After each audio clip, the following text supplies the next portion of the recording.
आधी मिलिंद देवरा, नंतर बाबा सिद्दीकी आणि त्यानंतर अशोक चव्हाण यांनी काँग्रेसला रामराम केलाय। बॉर्न काँग्रेसमन अशी ओळख तयार करणारे काँग्रेसचे बडे नेते आणि माजी मुख्यमंत्री अशोक शंकरराव चव्हाणांनी काँग्रेसचा हात सोडला। काँग्रेसचे दिवंगत नेते शंकरराव चव्हाण आणि विलासराव देशमुख यांच्या पश्चात मराठवाड्यातील काँग्रेसचा प्रमुख नेता म्हणून अशोक चव्हाण यांचं नाव घेतलं जातं।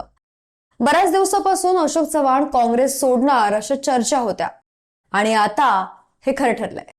पण त्यांनी काँग्रेस पक्ष का सोडला? त्यांच्यावर कुणाचा दबाव होता का? काँग्रेसमधला असा कोणता नेता आहे ज्याला कंटाळून अशोक चव्हाण पक्षातून बाहेर पडले? या सगळ्या प्रश्नांची उत्तरं मी तुम्हाला या व्हिडिओतून देणार आहे, त्यामुळे हा व्हिडिओ शेवटपर्यंत नक्की बघा। नांदेड जिल्हा ही त्यांची कर्मभूमी। 1987 सालच्या पोटनिवडणुकीत नांदेडमधून खासदार झालेल्या चव्हाणांनी गेल्या 20 वर्षात नांदेडमधील काँग्रेसचा झेंडा उंचावला। 2008-2009 दरम्यान राज्याचे मुख्यमंत्री असताना त्यांनी जिल्ह्यातील सर्व 9 जागांवरती काँग्रेस आघाडीचे आमदार निवडून आणले होते।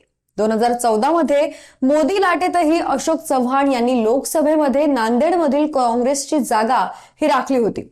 नंतरच्या विधानसभा निवडणुकीत त्यांनी नांदेडमध्ये काँग्रेसला चांगले यश मिळवून दिले। 2014 ते 2019 दरम्यान केंद्रात आणि राज्यात भाजपचे सरकार असतानाही चव्हाण यांनी नांदेडमध्ये काँग्रेसचा गट सुरक्षित राखला। काँग्रेस प्रदेशाध्यक्ष नाना पटोले यांना कंटाळून अशोक चव्हाणांनी पक्ष सोडला असं भाजप नेते आणि भाजपच्या महाराष्ट्र ओबीसी मोर्चाचे प्रमुख आशिष देशमुख यांनी हे वक्तव्य केलंय। तर वारंवार ईडीकडून छापा टाकत दबाव टाकून त्यांना ब्लॅकमेल केलं जातंय, हा भाजपचा माइंड गेम असल्याचा आरोप काँग्रेसच्या प्रणिती शिंदे यांनी केलाय।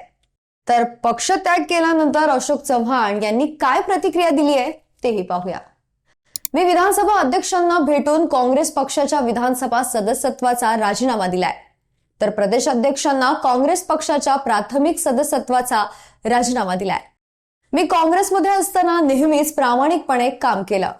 मला कोणाबद्दल कसलीही तक्रार करायची नाही। राजीनामा देण्यामागे कुठलीही व्यक्तिगत भावना नाही।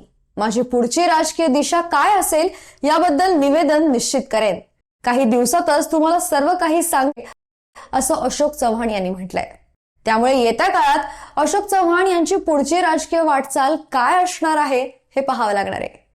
काँग्रेस सोडण्याच्या चर्चांमध्ये कुणाकुणाचं नाव घेतलं जात होतं यावर आम्ही आधी एक व्हिडिओ बनवला होता, त्यात अशोक चव्हाणांचंही नाव होतं।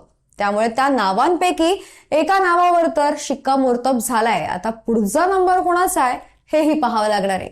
बाकी तुम्हाला हा व्हिडिओ कसा वाटला मला कमेंट बॉक्समध्ये नक्की कळवा। व्हिडिओला लाईक करा, शेअर करा आणि जर तुम्ही या चॅनलवर नवीन असाल तर चॅनलला सबस्क्राईब करायला विसरू नका। धन्यवाद।